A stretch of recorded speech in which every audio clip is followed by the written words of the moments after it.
लोकसभा चुनाव की ताबड़तोड़ जनसभाओं और बैठकों के बाद बीजेपी प्रदेश अध्यक्ष महेंद्र भट्ट देहरादून पहुंचे। बीजेपी प्रदेश अध्यक्ष ने कहा कि बीते दिनों वो नई दिल्ली में रहे, जहां उन्होंने नई सांसद को देखा और बतौर राज्यसभा की सांसद शपथ ग्रहण की। साथ ही चुनावी समर में बीजेपी के जीत का दावा भी करते हुए उन्होंने कांग्रेस पर जमकर हमला बोला।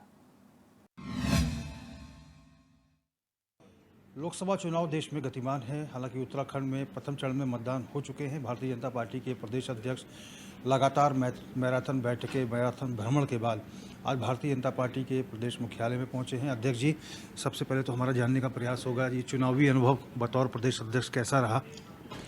देखिए, हम टीम भाव से काम करने वाले कार्यकर्ता हैं।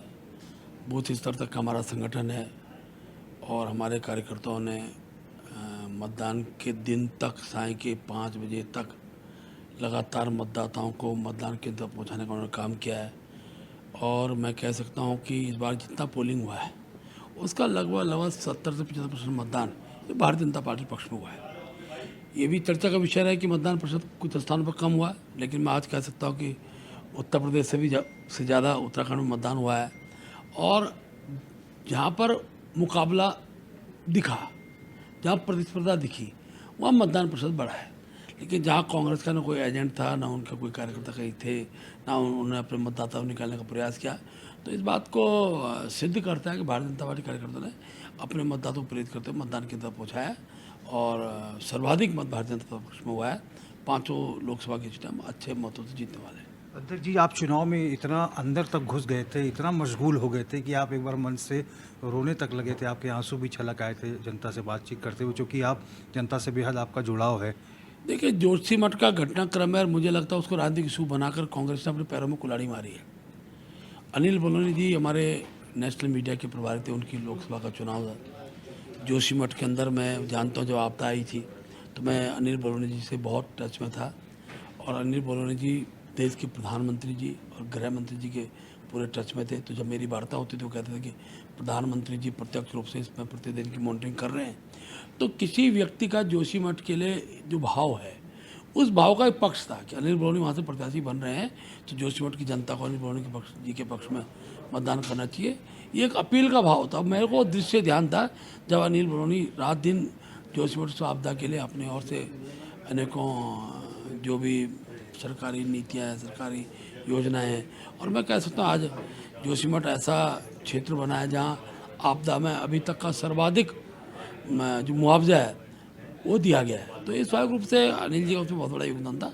तो जब भी विषय चर्चा चीज़ कही जाती है वो पक्ष ध्यान में भावुकता उससे कारण खड़ी होती है। गृह मंत्री ने प्रेस कॉन्फ्रेंस की है। उन्होंने कहा है कि अब तक का जो आंकलन है उसके हिसाब से जो बीजेपी और जो उसके सहयोगी दल हैं 100 सीटों का आंकड़ा पार कर चुके हैं।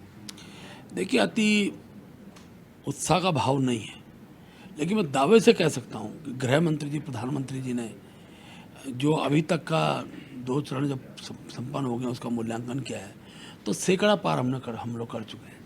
तो क्योंकि ये गृह मंत्रालय कोई मंत्री परिषद की रिपोर्टिंग के आधार पर मैं नहीं कह रहा हूँ, मैं कहता हमारे कार्यकर्ताओं की जो हमने जो रिपोर्टिंग ली है उस रिपोर्टिंग के आधार पर गृह मंत्री ने बयान दिया है।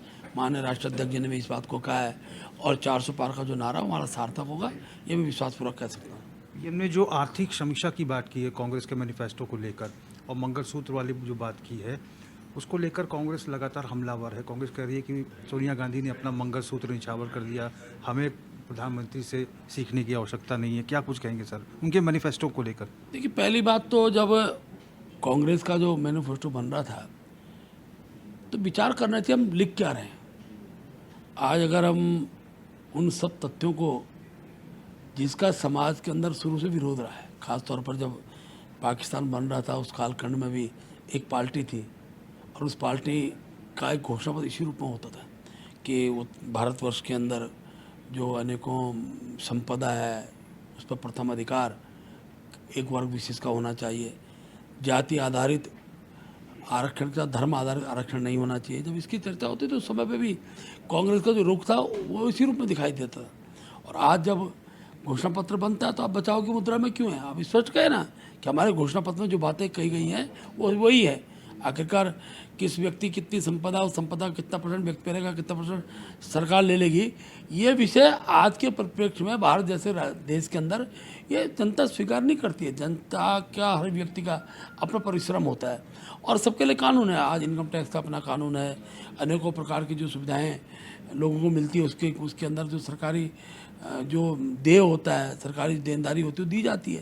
तो इस प्रकार से कि व्यक्ति की संपदा का हम सर्वेक्षण करेंगे, डोर टू डोर जाएंगे, घर घर जाएंगे, छापे मारेंगे, तो स्वाभाविक बात है कि आज भी भारतवर्ष के अंदर मैं कह सकता हूँ मातृ शक्ति के बाद उतने जेवर हैं कि उसकी हम आज कोई मूल्यांकन आकलन नहीं कर सकते। भारत सोने की चिड़िया था, कितना भी लूटा होगा आक्रांतों ने, लेकिन आज भी हम कोई गरीब नहीं है, हम बहुत सारी संपदा है। उस संपदा पर अगर कांग्रेस नज़र जमाए बैठी है तो कांग्रेस को तो जवाब तो देना ही चाहिए। उत्तराखंड से बहुत सारे नेता, 100 से अधिक नेता जो है अन्य राज्यों में प्रचार के लिए गए हैं अध्यक्ष जी। देखिए, हम जब पूरे देश में चुनाव होता है तो हर राज्य के लोग चुनाव में सहभागिता निभाते हैं। हमने भी जो हमारे पिछले लोकसभा के चुनाव में हमारे पूर्णकालिक कार्यकर्ता, समय देने वाले कार्यकर्ता थे, ऐसे लगभग 100 से ज़्यादा की टीम है।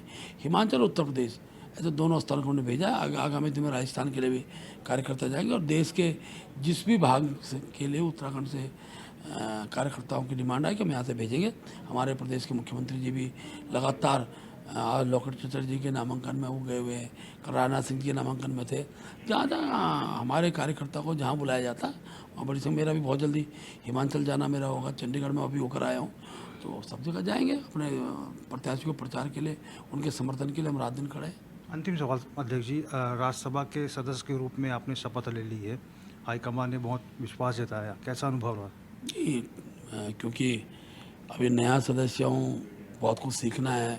सीखने की दृष्टि से पहली बार मैं नया जो संसद भवन बना उसके अंदर गया हूँ, तो खुशी होना स्वाभाविक है। मैंने अपने नेतृत्व का आभार भी व्यक्त किया कि नेतृत्व ने मुझ जैसे कार्यकर्ता को ये महत्वपूर्ण जिम्मेदारी दी है। तो मेरा प्रयास रहेगा कि उत्तराखंड की ऐसी अनेकों समस्याएं, जो समस्या सदन के अंदर उठाई जा सकती है, उनको उठाने का प्रयास करेंगे।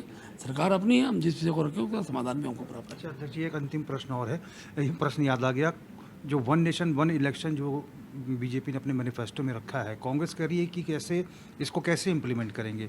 क्या विधानसभाओं को भंग कर देंगे या कार्यकाल बढ़ाएंगे? क्या रोड मैप है बीजेपी का? देखिए, वन नेशन वन इलेक्शन का भी जो भी चर्चा होगी पार्लियामेंट के अंदर होगी ना। पार्लियामेंट के अंदर कांग्रेस को क्या लग रहा है, उनके एक मेंबर जीत के नहीं आएंगे। अपना विषय वहाँ पर रखे, उनके विषय के शुरू, और ये पहले सरकार है जो अपोजिशन के बहुत से जो विषय होते हैं उनकी चर्चा करती है। और ये सत्य है कि देश के विकास के लिए बार बार जो आचार संहिताएँ लगती हैं, विकास का अवरुद्ध होते हैं। पूरा साल, 5 साल में हर साल एक चुनाव होगा, तो आप कल्पना करिए कि अगर एक साल के हम 2 महीने की भी कल्पना करेंगे तो 12 दूने कितने होते हैं, 24, तो लगभग 24 माने 2 साल लगातार चुनाव आचार सब चले जाते हैं, विकास कार्य से अवरुद्ध होते हैं। एक बहुत बड़ा डिसीजन की घोषणा हमारे घोषणा पत्र में हुई है और मुझे पूरा विश्वास है कि बहुत जल्दी हम लोग इसको इम्प्लीमेंट करेंगे। धन्यवाद अध्यक्ष जी। तो हमने बात की भारतीय जनता पार्टी के प्रदेश अध्यक्ष महेंद्र भट्ट जी से और चुनावी तमाम गतिविधियों को लेकर चर्चा की, और अध्यक्ष जी का कहना है कि माहौल जो है भारतीय जनता पार्टी के पक्ष में है। HNN 24/7 के लिए अपने कैमरा पर्सन हरीश भट्ट के साथ में रोहित विक्रम सिंह, देहरादून।